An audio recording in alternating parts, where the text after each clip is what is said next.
बैजनाथ मंदिर 12वीं शताब्दी में बना मंदिर। आज हम बैजनाथ मंदिर की बात करेंगे।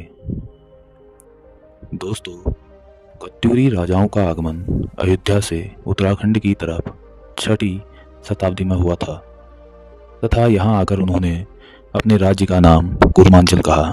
कूर्मांचल यानी भगवान विष्णु, क्योंकि भगवान विष्णु का दूसरा अवतार कूर्म का था। बाद में इस क्षेत्र का नाम कुमाऊं पड़ गया। कत्यूरी राजवंश की प्रथम राजधानी चमोली में स्थित जोशीमठ के पास कार्तिकेयपुर में थी। बाद में उन्होंने अपनी यही राजधानी बागेश्वर के गरुड़ तहसील में स्थित बैजनाथ में स्थानांतरित कर दी थी। उस समय कत्यूरी शासन को उत्तराखंड में स्वर्णकाल कहा जाने लगा। वह इसलिए क्योंकि इनके शासनकाल के समय अनेकों मंदिरों का निर्माण हुआ था। सन 1398 में ब्रह्मदेव यानी अंतिम कत्यूरी शासक का तैमूरलंग के साथ युद्ध हुआ और ब्रह्मदेव इस युद्ध में मारे गए और इस वंश का फिर पतन हो गया। चलिए दोस्तों, ले चलते हैं आपको बैजनाथ मंदिर की ओर। बैजनाथ मंदिर 1150 में गोमती नदी के किनारे पर बनाया गया था। यहाँ इस मंदिर को इसलिए बनाया गया क्योंकि कत्यूरियों की मान्यता थी कि भगवान शिव व माता पार्वती जी ने गोमती व गंगा नदी के किनारे विवाह रचाया था। इस मंदिर की वास्तुकला की बात करें तो यह मंदिर जागेश्वर मंदिर वास्तुकला की तरह दिखाई देता है। कत्यूरी राजवंश की वास्तुकला लगभग हर जगह समान दिखाई देती है।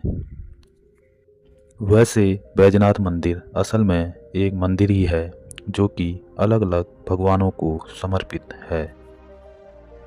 बात करें यहाँ पर स्थित कृत्रिम झील की तो एक जमाने में यहाँ गोमती नदी बहा करती थी।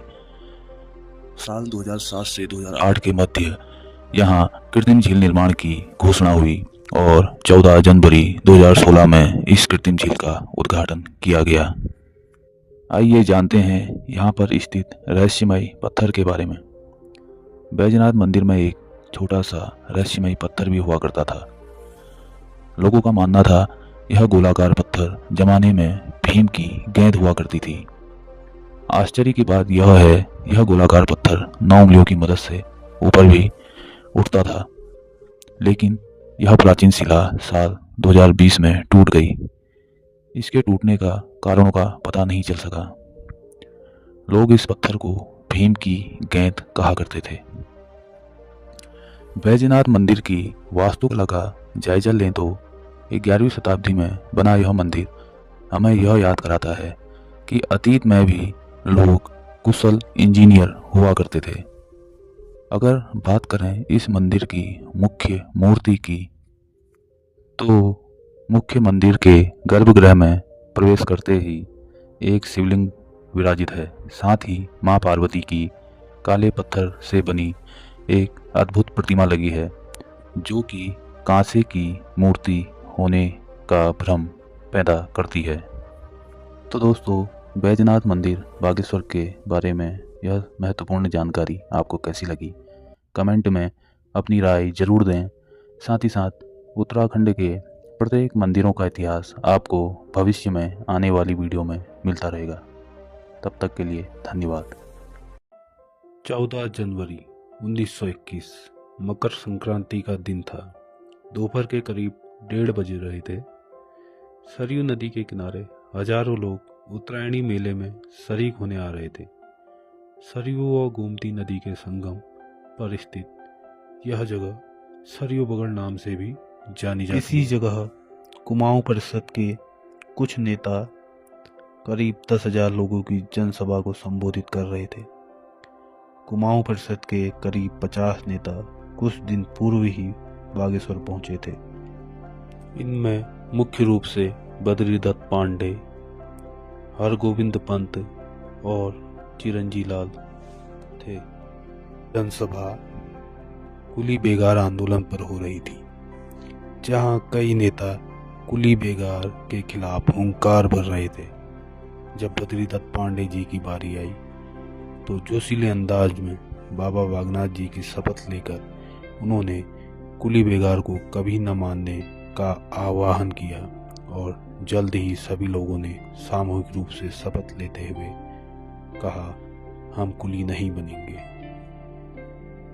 इसी के साथ मालगुजारों ने अपने अपने गांव के कुली रजिस्टरों को सरयू नदी में बहाना शुरू कर दिया और सारे रजिस्टर सरयू नदी में बहा दिए गए। इस घटना को देखकर अंग्रेज अधिकारियों के होश उड़ गए। आज हम इसी कुप्रथा का संपूर्ण इतिहास जानेंगे। उत्तराखंड के इतिहास में इस घटना को रक्तहीन क्रांति कहा जाता है, क्योंकि इस कुप्रथा में अंत में किसी भी मानव की क्षति नहीं हुई। दोस्तों, यह दौर आज़ादी से पहले का था। 19वीं सदी का दूसरा दशक, साल 1815। अंग्रेजों ने गोरखाओं को हराकर टिहरी रियासत को छोड़कर बाकी सभी हिस्से पर अपना एकाधिकार कर लिया। जगह जगह निर्माण कार्यों का दौर शुरू हुआ। ऐसे में उन्हें कुलियों की जरूरत पड़ने लगी। इस दुविधा का हल अंग्रेजों ने कुली बेगार के रूप में निकाला। आइए दोस्तों, जानते हैं कुली बेगार प्रथा आखिर थी क्या। कुली बेगार में अंग्रेज अधिकारी कुलियों से मुफ्त में काम कराते थे और इस काम का उन्हें कोई भी भुगतान नहीं दिया जाता था। कुली बेगार के साथ दो अन्य प्रथा और शामिल थी, कुली उतार, कुली बर्दायश। कुली उतार में श्रम के दौरान बेहद कम मजदूरी दी जाती थी और कुली बर्दायश में अंग्रेज अधिकारी उनके रिश्तेदार जब भी कोई आते थे तो उनके रहने, खाने, ठहरने, ईंधन की व्यवस्था सब इन्हीं कुलियों को करनी पड़ती थी। कई गांवों के प्रधान व पटवारियों की जिम्मेदारी होती थी सुनिश्चित दिनों में कुली की व्यवस्था करें। कुलियों के ब्यौरे के लिए एक रजिस्टर होता था जिसे कुली बेगार रजिस्टर कहा जाता था। कुली बेगार को खत्म करने के लिए कई बार प्रयास हुए, लेकिन हर बार यह प्रयास असफल हो जाते थे। 1816 में जब विलियम ट्रेल कुमाऊं कमिश्नर नियुक्त हुए तो उन्होंने भी इस प्रथा को समाप्त करने की कोशिश की। इसके लिए उन्होंने 1822 में खच्चर सेना का प्रस्ताव रखा। 1823 में खच्चर सेना का निर्माण हुआ, जिसमें अंग्रेजों का सामान ढोया जा सके, लेकिन खच्चर सेना ज़्यादा प्रभावी न होने के कारण पुनः कुली बेगार वसूली जाने लगी। इसी क्रम में साल 1921 में तय हुआ कि जब उत्तरायणी मेले में हजारों की संख्या में पहाड़ों से लोग मेले में आएंगे, तब उस दिन सामूहिक रूप से विरोध करेंगे। 10 जनवरी 1921 को बद्रीदत्त पांडे, हरगोविंद पंत और चिरंजी लाल के साथ 50 से अधिक नेता बागेश्वर पहुंचे। 12 जनवरी 1921 को लाल कपड़े में एक बैनर में कुली उतार, कुली बेगार बंद करो लिखा गया। 13 जनवरी को यह जुलूस 12,000 की जनसंख्या में तब्दील हो गया। अंग्रेजों ने जनता के इस विद्रोह को रोकने की कोशिश की, लेकिन अंग्रेज नाकाम रहे। अंग्रेज कमिश्नर डिप्टी डाइविल ने जब भीड़ ज़्यादा देखी तो उन्होंने अपने हाथ पीछे कर लिए। इस तरह यह कुली बेगार आंदोलन सफल हुआ। इसके बाद बद्रीदत्त पांडे को कुमाऊं केसरी की उपाधि मिली। आज भी सरकार की जन विरोधी नीतियों के कागजात सरयू नदी में उत्तरायणी मेले के पर्व में बहाए जाते हैं। इसके बाद गांधी जी बागेश्वर पहुंचे और उन्होंने चनौदा में गांधी आश्रम की स्थापना की।